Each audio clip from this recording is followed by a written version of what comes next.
It's 12:06 right now. So once again, hi everyone. My name is Hendra. I'm your host for today's webinar. I can see in my screen right now, people are still streaming in. But anyway, I'm glad to see so many of you joining us again for this month's talk. Just a few logistics before I introduce and have Dr. Adrian Loh to speak with us. For the webinar, we will place everyone on mute with the exception of the speaker, of course.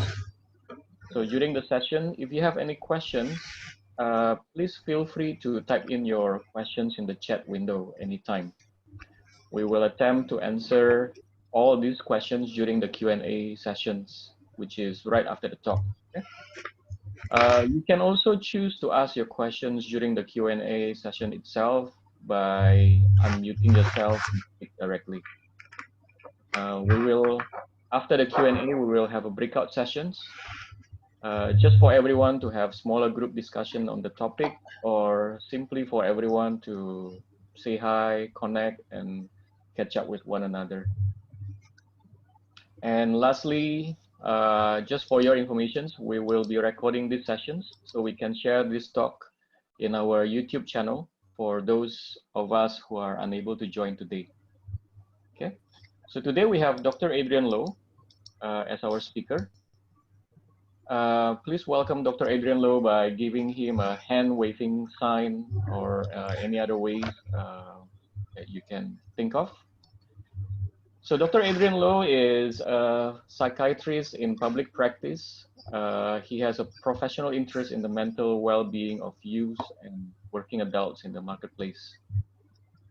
So as we all know and are experiencing right now, far from the fresh new beginning and new visions 2020 was hoped for or hoped to be, COVID-19 has delivered us an era of uncertainty, volatility, and anxiety. So in the midst of this pandemic, prolonged lockdown, social isolation, circuit breaker, or whatever name you want to use it, many are feeling the strain. In fact, just yesterday, Straits Times was reporting that more Singaporeans working from home report more stress than the frontline workers. So how can we manage and adapt to this new reality? So let's hear what Adrian has to say about this. Okay, Adrian? All right, thank you, Hendra. Thanks. Okay, so thank you for welcoming me.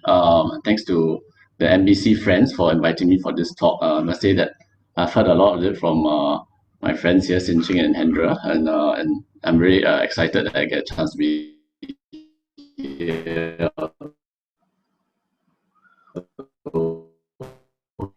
It's a bit daunting to do. So briefly, just to add on a bit to what Hendra said about myself. Yeah, I'm in public practice, so I work in the armed forces, and also do see psychiatric patients in the Institute of Mental Health, as well as in previously also in various hospitals. Also do look after some civilian pilots and so some mental health in that setting. And also in our church that I'm attending, Adam Road, we do have a mental wellness ministry. So we also look at mental wellness kind of issues in that population. So I think and for this COVID period, you probably have heard of there's quite a lot of mental health issues for migrant workers, and there's also this initiative, they have issues. So I also had a chance to be involved with this. So I do really count myself very blessed and fortunate to see how different segments of population have been impacted, and maybe in what small way can I help to in those areas. So today I'd like to, of course, take this time to share on this topic of boredom, boundaries, and burnout. Because yeah, you may ask why this topic. Well, I always like things that rhyme. So yeah, okay. So, but I think it's easy to remember, and at the same time, hopefully helps you take home message for today. But also, on a serious note, I think these are these are very contemporary issues that right now in this new era. And today, although I do meet a lot of working adults in my practice, but I suppose, well, I guess you guys will have unique work situations that I'll be happy to hear about. Okay, so as we start today, I think we're really zooming in on the idea of this whole work from home. So to begin with, what is work, right? So I think traditionally, I think what the society usually think of work, and I think you know that every time on TV, in our social circles, in social media, I think when you think of work, right, the word work, even if you tell that to our children, it's always associated negatively, right, in general. Okay, so things like Monday blues, TGIF, or that it all sort of like connotes that we should try to aim to work as little as possible. It suggests that actually work is not a desirable part of life, right? And it seems like these days people are talking about trying to start out with a dream of retiring by the age of 40. Okay, so work seems to have generally quite negative overtones and all that. So, but I think so as we zoom into this topic about work from and work from home in particular, I'll say that as speaking from a Christian perspective, actually work is a very important, very fascinating topic, and we are really created for work. Okay, so the book of Genesis in the Bible actually tells us that when man was created, it was actually the creator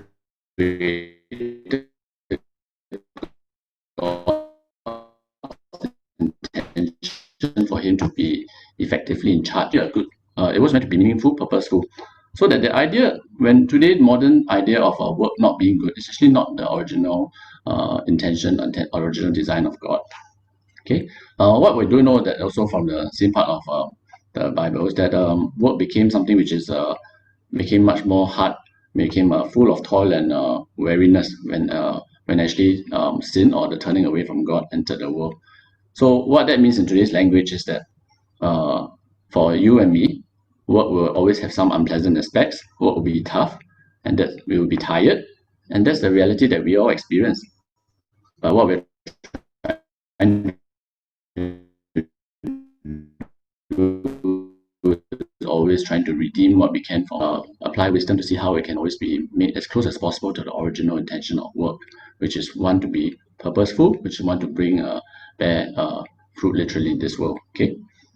So I'd like to just relate a little story. Some of this you may have heard of it. It's a quite perhaps quite a well-used example. Okay, so there were three bricklayers all working on the same wall. Okay, and then the first said, "I am laying bricks." The second bricklayer replied, "I am building a wall." And the third answered, "I am building a great cathedral for God." So it was the third bricklayer who had a vision of how the daily task of laying bricks actually fit into a broader, more meaningful purpose. Okay, so for all of us here, then when we envision the outcomes of our daily routines, then and we find the meaning in it, then in a way that is what will bring a purpose to our work, and that is how work becomes meaningful. I think that's why for those of you working in the, out there, and I think most of you are actually working in the private sector and all that. Great companies, right? Great companies and employers have a vision that will inspire the employees, and then when you work for such a company and you identify with that vision, it becomes a lot more something which you actually and take a enjoyment out of doing. Okay. Oh dear, I'm so sorry. I understand that my video have have stopped. Okay. Okay, so okay, let me quote an article given by a Professor David Ulrich, who's a professor of business at the University of Michigan. Okay, so he says that a good organization actually plays a role in helping people experience work as it was meant to be. Okay, and an abundant organization enables employees to be completely fulfilled by finding meaning and purpose from their work experience. And this meaning which will enable employees to have personal hope for the future and create value for customers and investors. Okay, so I think this quote is just to really highlight that. I mean, for all of you who are working in a company, how when we talk about work from home, we may be talking a bit from a personal angle, as well as also we may be talking a bit from angle of some of you may have be in a position where you can influence work policies, work practices that will actually help your employees. Okay, and one more thing I want to touch on before I really go into the meat of today's topic on COVID-19 is that when we talk about work, it is also not only paid work that is fulfilling. When we talk about work, it is also referring to the possibility of unpaid work, voluntary work, domestic work. All these are all they're all fulfill the definition of work because they are actually purposeful in nature putting some effort in to gain some sort of fruits. So just because there's no pay, it doesn't mean there's not work. So when we consider this idea of all the concerns regarding work, we can also extend it from paid work as well as into these domains of work. Okay, so now let me go into COVID-19. Okay, at this juncture, maybe I just want to share a screen.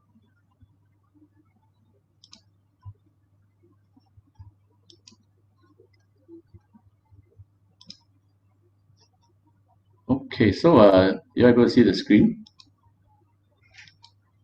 Okay, so you can see that in this COVID period, a lot of people have been working from home.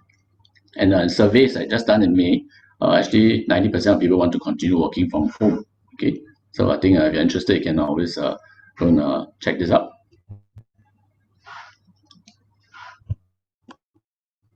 Okay, and as you know, we are at the beginning when the COVID period started, we were kind of like thinking that when are we going back to normal, right? Well, we all know about this whole thing that we are now in a new normal, and this was quoted from our Minister of the Trade Industry. Okay, so I'm bringing this up as to highlight that the COVID is here in a sense. Even when eventually, the situation for COVID gets improved, the changes it's brought to the world, to the workplace, is certainly very substantial, and many of them will be here to stay. Okay, and a lot of us are also aware that it's not just a pandemic that's affected 20 over million people in terms of getting COVID, but the other major pandemic associated with this is that of mental health issues. So there's been disruption to many areas of work, right? And I don't know whether this is closer to or further away from the ideal you have of work, as well as to the idea of work in itself. Many of you, perhaps 1 year ago, 2 years ago, perhaps your dream was to have a job that allows you to telecommute fully or most of the time. Now, this wish has come true for many people. So, is this something which that they really want to have happen now? In retrospect. So I think let's see how this work from home or telecommuting has affected us, and how in the sense what sort of stress it imposes upon us. Okay. So I'm going to when we talk about stress, I think it's a very widely bandied about word, but just to quickly recap, stress from a psychological angle, stress is perceived as is the concept of whereby you have an interaction between the environment, the situation, a person's self, how your own characteristics, how your previous experience determines your coping, as well as your support networks. Okay. So we talk about the stressor, the self, and the support networks. So that's probably applicable when anyone's going through some stress. You can always think back to what's this stressor you're looking at, what is it about yourself that's making it feel stressful, and what sort of support networks do you have to help you. Okay, so I think when we use this term stress, then very often we want to ask, is stress a good thing or is it a bad thing, right? And just like how many people envision a world without work or hope they think there's a bad outcome, many people also in the wider society thinks that a world without stress would be a good world. What do you think? Right. So I'll just introduce you to a model which we call the stress performance curve. Okay, that's used in academic psychology to talk about how stress can influence performance. Okay, this some people also call it the creators of this was called Yerkes and Dodson, so also called Yerkes-Dodson curve, but never mind, that's a name that's very stressful to remember. Okay, so let's look at this curve here.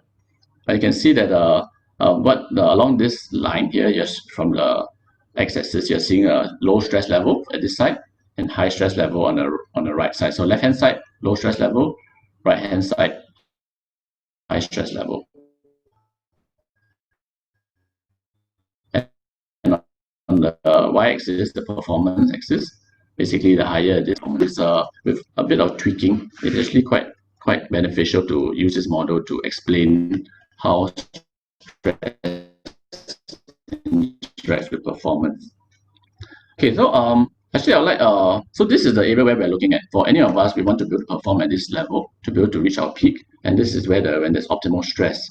And when we perform a good job it is natural to experience a sense of satisfaction, and then we ideally will be in this zone. Or for example, when you close a certain deal, or when you actually complete, for example, a certain task at the workplace. And when you do well, perform well, and this is even before you get by your, by your bosses or by your customers. You have done something that contributes to your psychological and physical well-being.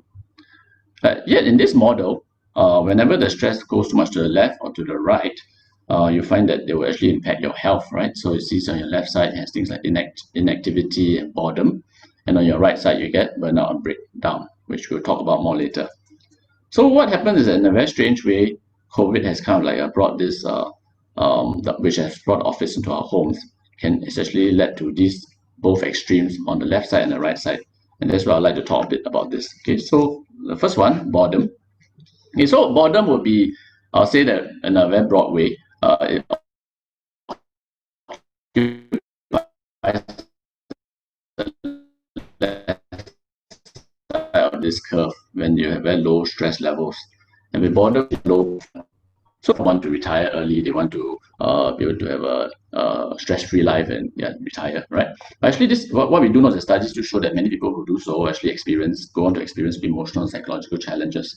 And the extreme example will actually be that of lottery winners. So actually, many people who are lottery winners think that that's the end of their life story, that they will be able to live happily forever after. But the sad reality is that in studies after study, lottery winners actually have a very low, poor mental health many years later. Okay, so there's actually really evidence to show that the intention for that God has given us to be able to work and to be able to find fulfillment from work is really important. Okay, so and you may think that Sorry, this to interrupt for a bit. Yes.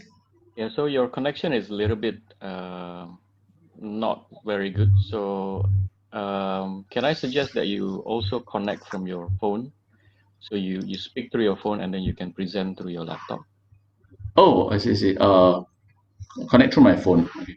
Yeah, so you have two connections. If Okay. it's possible for you to do quickly. How do I do that? I dial in, is it? Do you have a Zoom in your phone? Oh, actually, I am using the hotspot from my phone. Oh, you're using hotspot on your phone. Okay. Sorry, what? Okay, so it is still quite laggy, is it? No, it's just sometimes the voice Oh, breaks off, but it's okay. Yeah, yes, just go ahead then. okay. Mm, So for me, well, not just work from home, but I guess work from anywhere. Because sometimes, yeah, it usually works quite fine. Okay, okay. so I was talking about yeah. So is it possible in Singapore? Do you get this? Is it possible to get this boredom during COVID? Okay, so I think some of you may have at work. That's just harder to do without your face-to-face interaction, right? Although in theory you can work from home, but sometimes in practice, if you are working in sales, perhaps you're not able to meet your customers, or people just stop showing up, right? So the amount of work has dropped. Some of you maybe sectors that are quieter, like many of us. I do have a few friends who are working in aviation, not just the flying bit, but even the ground business, and that business has been very quiet. And of course, some of you have been reassigned to new roles that just don't interest you. And then, of course, many of us know of people who are retrenched or are dreading the possibility of retrenchment. So that's this side of the curve. So for those of us who have lost jobs or who are there's also a lot of freed up time, right? Even as we try to find a new job. So boredom in itself, right? Then this leads to there's really a lot of empty time or open time, right? And is that a bad thing? So actually, boredom in itself is not really a bad thing. And that, for example, in the case of young children, what we do know is that children actually do need a chance to have what I call boredom in order to learn to be creative with things around them. However, I think the problem is that often when we how we respond to boredom. So many times I think when people have free time and they're bored, they are understimulated. They try to find ways to use this time, but often it's not effective. And I think this probably you know about issues like screen time. Perhaps during this time they're spending more time online shopping or binge watching, and just really having a lot of leisure. But we do know that too much of a good life and you still remain very bored, right? And so this is actually paradoxically true that sometimes when you're excessively entertained, you actually end up even feeling worse off. This was very well ascribed also by King Solomon in the book of Ecclesiastes, if those of you are familiar, how he chased after many pleasures and yet he could find no meaning in life. And then, so for those of us who are stuck on this side, feeling very bored, we may go into a cycle of different sort of enjoyments or addictions to find the next thing to quell our boredom, and then we just become increasingly unhappy. So in the extreme state, this can of course then lead to people getting depressed. So what are some tips I can offer that for us to not to get stuck in this zone of boredom? So I think I really to learn to delight in the simple and ordinary of life. So not just to chase after the next big thing to help us be excited. Cultivate a sense of wonder. So that means like be it nature, be it in the perhaps your children at home, what they do, or in our friendships. You have to cultivate wonder and develop a passion. So I think some friends among you who are have become big avid cyclists during this time, right? So a passion for something actually does really help. And we're not talking about just something which is a one-off of like a give you some kick for short term, but really some avid bakers during this time. I think the idea is just to get engaged, ready to be very actively engaged. Okay, and if you're not on a paid job or you are working to survive, just it's important to know also that there's still ways to find ways to use your time meaningfully, to be a good steward of your time, and then in so doing, you'll be able to pull yourself out of this area of boredom, and then to be able to move towards the part of the curve where you are performing better, to be able to find more joy and all that. Okay, I'll move to the next part, which is about the concept of burnout. Okay, so I think maybe I'm not sure if I was to take a survey among all of you, whether how many of you would have be at that stage of burnout. But the question is it even possible to get burned out like right now? I mean, if in the past people used to say that, oh, no, don't stay too late in the office, no, try to come home early and all that. So now that people are a lot more at home, I mean, especially if you have work from home arrangements, is it really possible to get burnt out? Yes, and then of course the answer is a rhetorical one. I mean, it's a rhetorical question. Yeah, so this dream of telecommuting has really come true too abruptly for many people. And then many of you had your lives turned upside down, and you at home you have many responsibilities with your family, with your with other loved ones, and just being, I guess, cooped at home with other people and expectations of each other.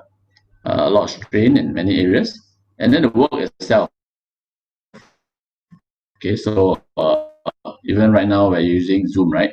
I think for all of you at your different workplaces, you use Zoom, Google Meet, Teams, WebEx, and all that. And it's all very stressful, right? In a sense, because it can be back to back. It can be very fatiguing in nature, especially like now my video has been turned off, so you don't get to see me, right? Yeah, but I think in most meetings, I think when your video is turned on, especially people talk about feeling really very like they're being scrutinized under the glare of the video camera. Okay, so what we know that these modalities are enabling, they are also associated with a lot of tension from having to constantly face the camera and be in the public eye. Right? Okay, and so and because there's no more commuting, even like within the same building, you can actually have really literally have back-to-back meetings. One and meeting ends at one and followed by a second meeting that starts at the time. So we are not conscious of it, then actually this can really lead to a situation whereby the burnout will take place. Okay, so so maybe one way of defining burnout is that it's actually classified by the World Health Organization (WHO) as an occupational phenomenon. So not really a diagnosis, but it's an occupational phenomenon. And the technical way they describe it is it's a state of mental and physical exhaustion caused by chronic workplace stress that has not been successfully managed. Okay, so and you'll find that there's a few features to this. One would be that you're emotionally and physically exhausted. Second is that you feel very detached and cynical. And third, I think you have a decreased sense of accomplishment, leading to a loss of purpose in your given roles. So burnout is not something that generally occurs overnight, but it's something which creeps up on you, which makes it even all the more insidious. If you're not really watchful, you actually don't really realize that you are getting burnt out because it happens very, very slowly. It's not something that it's not someone calling you and then the next moment because of the stress you feel burnt out. Burnt out occurs over time. And actually, it's very well described in today's COVID situation, right? Whereby you have over the last few months, the nature of our stressors have just been incrementally creeping up on us, and then your work expectations and all that has also been changing over the last few months, and all this actually probably has gone on to affect, if you're feeling burnt out, to affect your personal life, strain your relationships with your loved ones. And so I think it sounds all very dire and all that. So what can if this was to happen in your life, I think importantly, as I can offer you an advice that when you see this as an urgent alarm for you that some part of life is not running as it should, perhaps it's a signal to take some time to rest, to reflect or reevaluate your goals, priorities, and values. Okay, so there are some little tips to avoid burnout. I think some of it are probably quite common sense, but maybe just quickly go through them. So of course, making sure you have sufficient sleep, and making sure you have good rest. Okay, not just sleep, but also in the forms of stress relieving activities such as exercise, spending quality time with your family, listening to music, and of course, the important concept of a Sabbath. So, the Bible actually describes the concept of a Sabbath, which is a day or time set aside for putting work one side and trusting in the provision of God. So, I think it's a very good application that many of us can put, be it a day or be it a certain spot in our week, a few hours in a day. I think it's important to set some time aside whereby we can just focus on that. Good nutrition, right? So some of us like to eat a lot of durians and all that. I think I'm not sure. Yeah, I think that's not so how good that's for our body.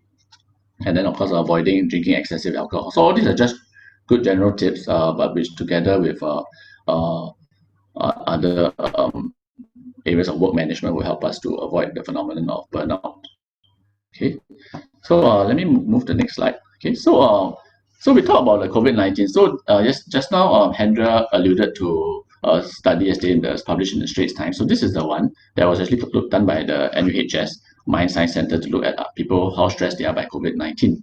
Okay, so the first picture you see here, the first infographic tells you that indeed those people who are working from homes reported actually feeling more stressed at work and also reported feeling more stressed at home, which is wow, you know. So I'm not sure in this case how the work was actually defined, whether so was it work from home work or the days that they go back to the office. But either way, you can see that something is kind of like, oh dear, not quite right, right? And 20% of yeah, so I mean there are 20% of you that are not able to cope and adapt well with work. So that's a really sizable proportion. In the next infographic, we find that older adults generally could cope better than the younger ones. Okay, those are all the subsets. Next one shows you that women felt the impact of the pandemic more than men. But actually, this is not really, if you look at the figures, they're actually quite close, so I wouldn't give too much concern about this. Finally, what this is, and this is probably very applicable to all of you, is that working professionals do feel they could do with more support. Okay, with 57% actually saying that they felt unsupported by their peers and colleagues.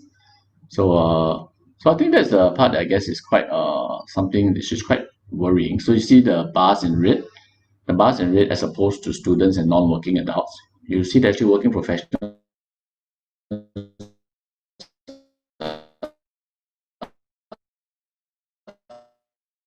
feeling that they are not sufficiently as a workplace of bonding sessions, group exercise. So things that to try to prevent people from burning out. Okay, so um, yeah. Okay, so I've gone talk about boredom and burnout. So I shall move on to the last part, which is about boundaries. Okay, so boundaries, well, it's not really a phenomenon the same way that burnout and boredom are, but actually it is something which can help with those two areas. Okay, so we talk about those two ends of the performance curve, stress performance curve, which is the boredom and burnout.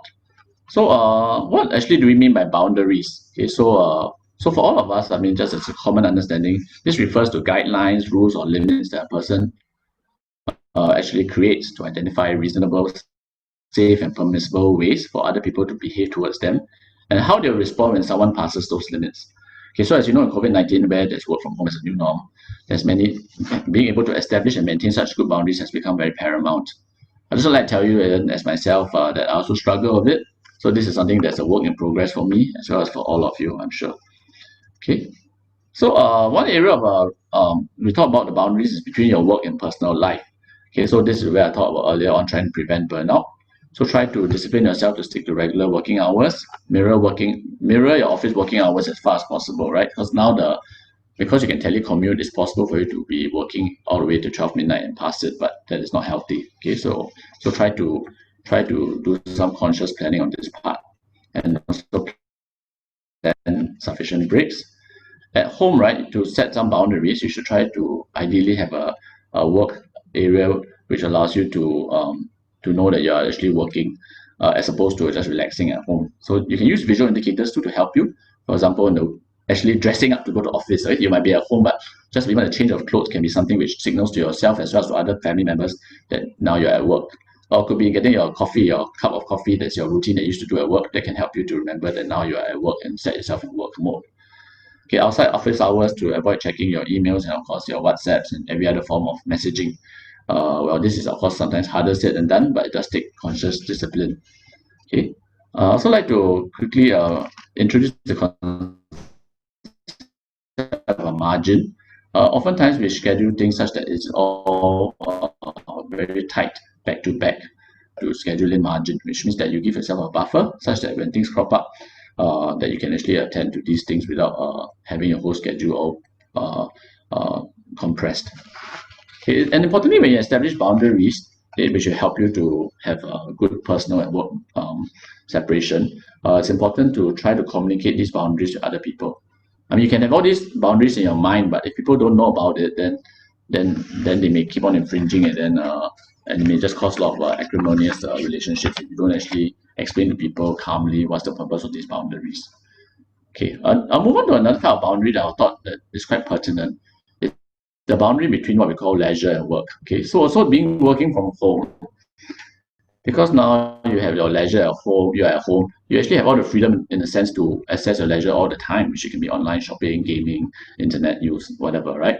Um, so there's a big danger in just really spending too much time on entertainment and actually neglecting your other responsibilities, be it work or home. And if you neglect your workplace responsibilities, then likely you probably have to eat more of your personal time later.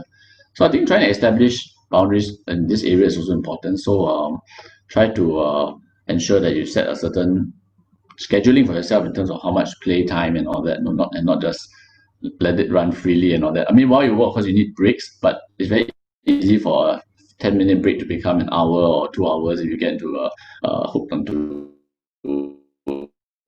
some sort of shopping online, okay? And that can go on to the area of social media or Netflix or any other areas which are entertaining in nature. Finally, the last boundary that I want to address, not really that of a barrier that we are trying to put in place, which is like in the first two cases, but actually I'm talking about a boundary which is a social boundary. Okay, in this time of COVID, there's actually been a lot of problems because of all these rules that's been put in place in governing social interactions. So be it having to limited number of people you can meet up with, or not being able to go into the office, or even in fact when you meet up, all of us being masked up, which actually hampers our communication of expressions. These are actually boundaries, a boundary that's put in place that's isolation. It may actually affect our sense of belonging, affect our interactions and our support mechanisms. Okay, so I think for all of us here, really to explore creative ways that we can use to maintain, to bridge this social isolation or to so-called bridge this boundary. Okay, so I think really today what I tried to cover is that coming back to the stress performance curve, really to avoid the left side, which is where you get a phenomenon of boredom.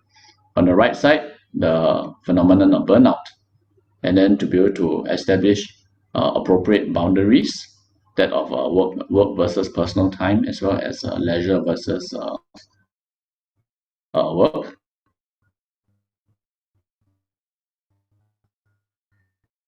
And also to be able to find ways over there. So hopefully this will give us some thoughts, some areas to chew on, and I'll probably want to end in that there might be some of you among here who might be actually quite distressed in any of these ways.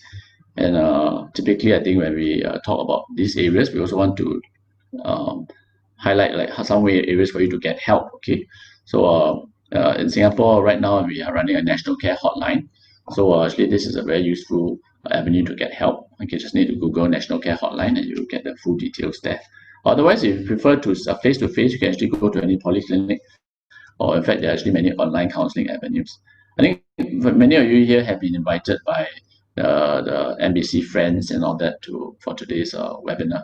So if you have any specific concerns that or you actually do need help and all that, you might want to approach any of them, and I'll be happy to give them some advice on what sort of where you might be able to get help if you do need help. Okay, so so I think really coming to the close of this short presentation, really just remember ourselves that what we're trying to do is restore the positive value of work, which was meant to be in the first place. And while COVID has posed some challenges, hopefully we'll be able to overcome them in due course. Okay, I hand it back to Q&A now. All right, thanks, Maybe. Adrian. That was really useful practical tips that you have given us. I like especially when you talk about setting boundaries when working from home, like making sure uh, we change to our working clothes, which probably needs to start practicing on that. Not your boxes. Yeah. Okay. Let's see. Is there any questions from participants? Anything that you want to ask with regards to boredom, boundaries, burnout? Hi, Adrian. I have a question. So, you show on the chart on the curve, right? And there's this middle line between, you're healthy versus, you start to feel sick, right? And sometimes we cross the line without knowingly, right? So, before we know it, it was too late, and we are getting into, more towards the burnout area where we could feel it, right? But as we're gradually moving towards that, is there a way that we are able to sort of have better indicator for ourselves that we are moving into that direction? Is there any telltale sign for us to watch out for that we're moving into that direction, into that zone? Okay, yeah, thanks for that question. I think that's interesting. Yeah, how do you know that you're moving along this curve into unhealthy territory, right? So I think I guess you can divide up into first what you can do yourself, as well as the second part will be how it can be done as a community.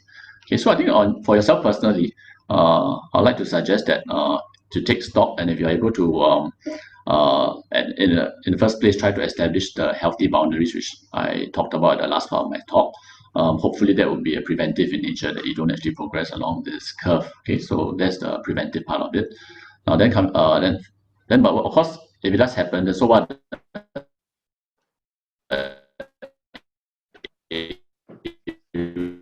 Is that you might notice if things, for example, sleep. I think you'll find that oftentimes you'll find you're sleeping less, both quantitatively as well as qualitatively. You may find that you're not refreshed anymore. I guess you can find that you wake up feeling very exhausted, fatigued. You might also start experiencing actually some different degrees of distress, emotional distress. I think the common ones we actually experience are anxiety, uh, low mood, and oftentimes anxiety also does come as what we call panic attacks. So, for example, you have approaching deadlines, you find yourself getting like quite jittery quite easily, more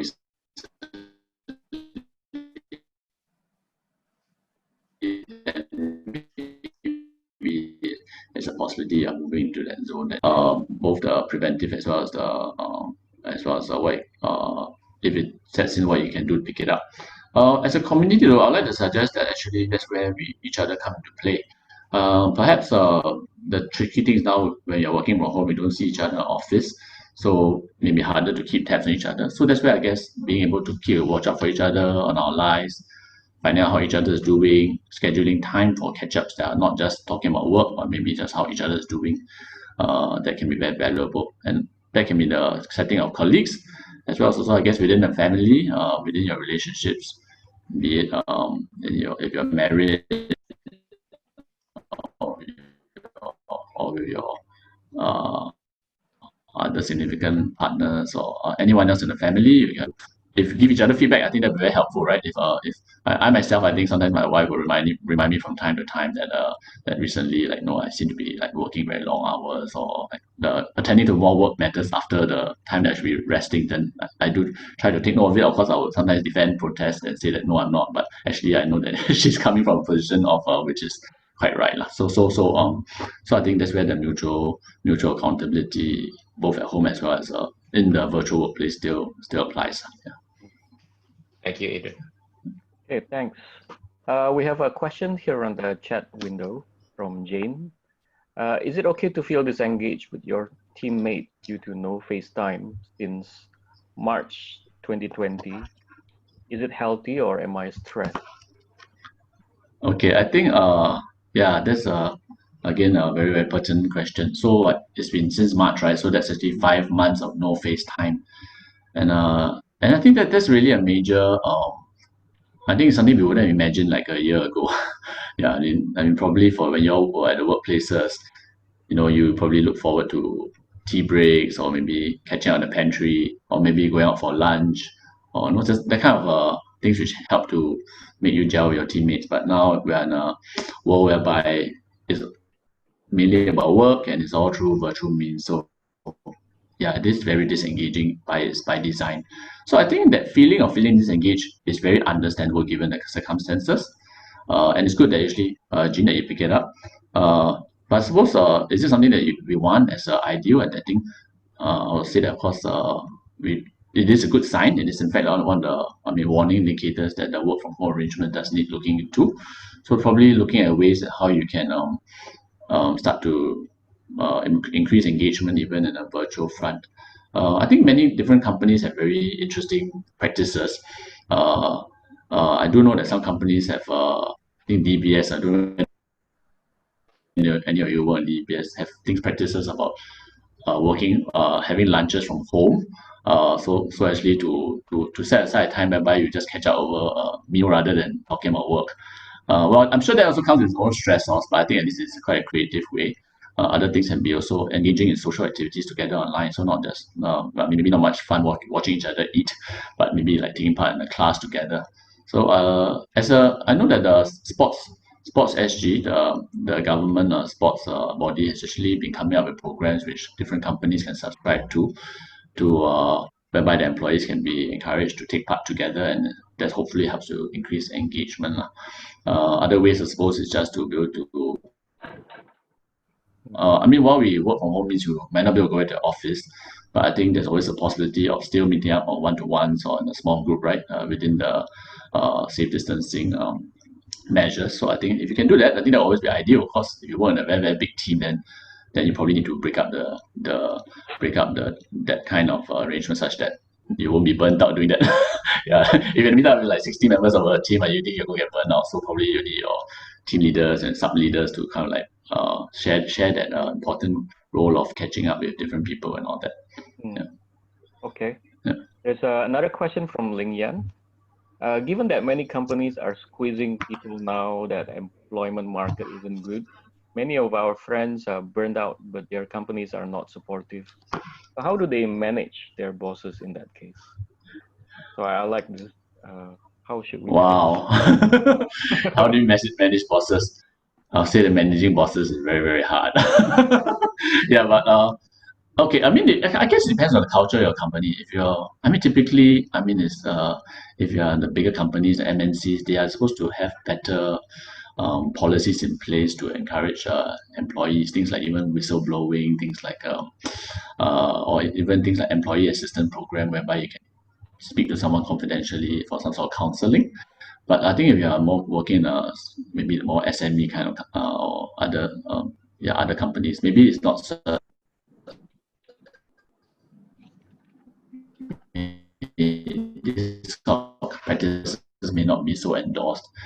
So informally first get the sensing whether other people who are working with you, without letting it become a gripe session, yeah, but try to find out how other people are feeling. So what you want to know is whether your own sentiments, is it really reflective of that's something that everyone is experiencing, or perhaps it could be your own self. Maybe if you, for example, you are burning out because of your own numerous responsibilities, then your own feelings towards your company may also be changing, and maybe it's not something which other people share. So trying to find out from other people how they feel sensitively, I think, could be quite helpful.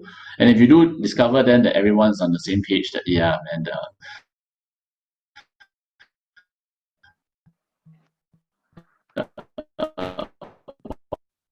the company is doing, it's kind of like time to actually feedback.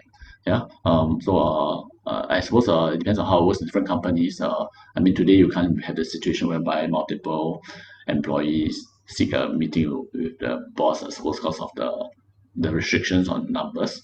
But maybe perhaps whoever is the next maybe the next in the middle manager or someone can come in to help to convey those concerns.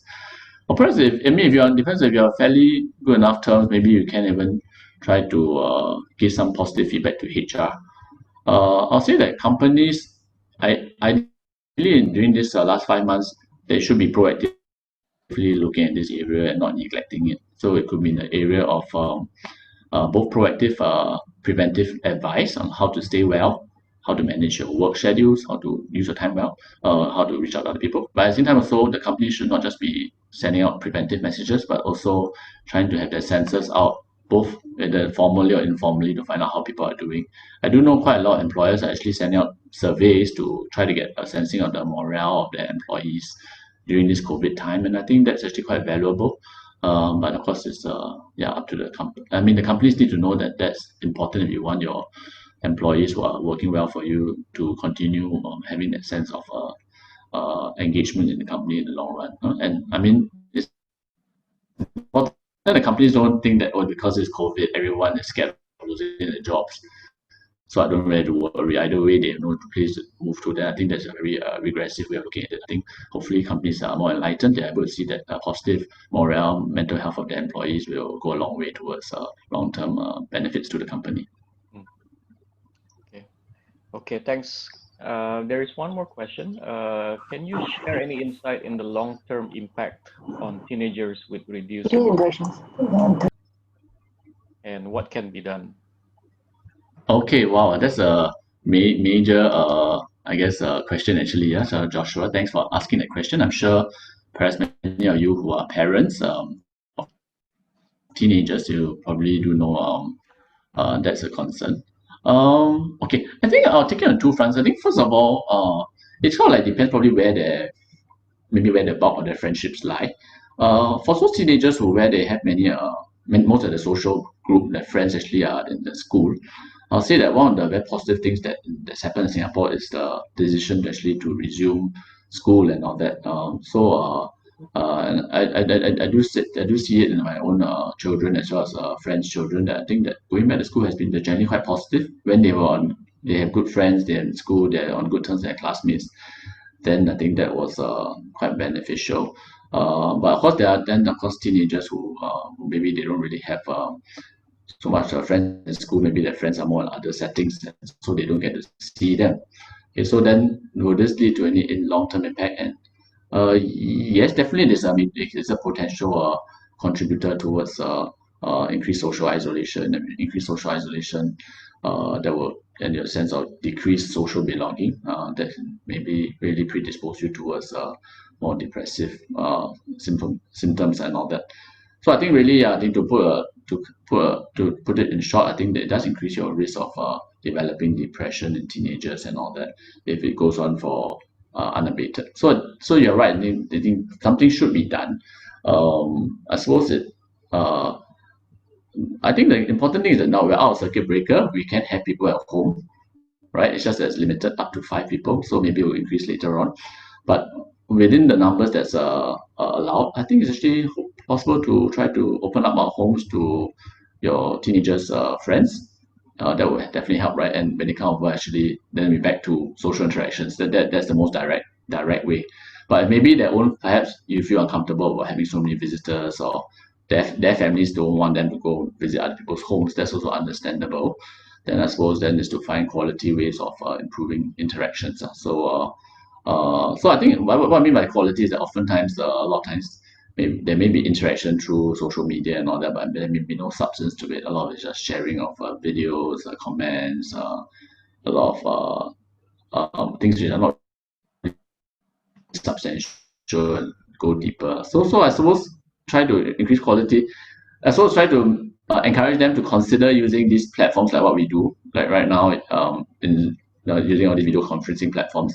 Actually, the students in school actually use a lot of it for lessons nowadays, right? Starting from the home-based learning time, a lot of them use this for work now, for schoolwork, but not many of them may actually use it for the social dimension of it. So maybe you can try and encourage exploring how they can do that. Well, it depends also on whether the teenager in question is able to wants to take that step, I suppose. But I think really education also, I think really for teenagers to nowadays a lot of our youth are actually quite have very good mental health awareness because I think they get quite a fair bit of that through their school teachers. But nevertheless, as parents, for those of you who are parents or other loved ones, how you can use this opportunity to try to help them understand more about the importance of maintaining social contacts and all that. Yeah. Okay. I hope that's answered. Yeah. Okay, thanks. I think we have more time for one more questions. Anyone have any questions to ask Adrian? Andra, I'm thinking more like just to make a comment. Two things. One is, I really appreciate all the very practical approach that, Adrian has given to us. And, for me, as I was listening to it, I think one call of action for me is to really be mindful of the colleagues that I, get on a call with. Because, at home, I have my support network, I have my friends, so I don't feel the extremes of boredom or burnout. But I can imagine there are people in my office who are really quite, disconnected and disengaged, like what Ling Yan is saying. And so really to actively reach out to them and just check in on them and make sure that they're fine. So, and the second comment I'm making on behalf of MBC friends,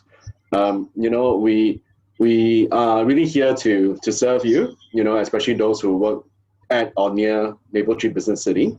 And the reason why we wanted to do breakout rooms and, connect in a smaller group instead of inviting many people to come is, we want to be of help to any and every one of you and connect with you. So if you feel, at any time you need, someone to talk to, or just even people you may not know very, very well, we have an in-house psychologist who can counsel you even. So please feel free to reach out to any of us or any of your friends who invited you if you want to just build the friendship. Yep. Thank you. Yeah, thanks for the comments, Ching. Okay, so thank you everyone for the questions. I wish we could have a lot more time to talk through this, but I do understand that we have to come to an end as Ian needs to get back to work. So we are now going to break out into small group so that we'll be able to have maybe more discussions on the topic, or simply to just catch up with one another, like what Ching mentioned. Okay, especially if you have your colleagues over here. So after the small group discussions, you're welcome to leave the webinar right away. Okay, so thanks again for joining us. Please look out for email invite for our next lunchtime webinar. See you again. So Casey, can you do the breakout? Thank you, Adrian. Hey, thank you. Apologies for my video connection. I'm so sorry. It's quite ironic for work from home talk. Right, I'll see you on the breakout room.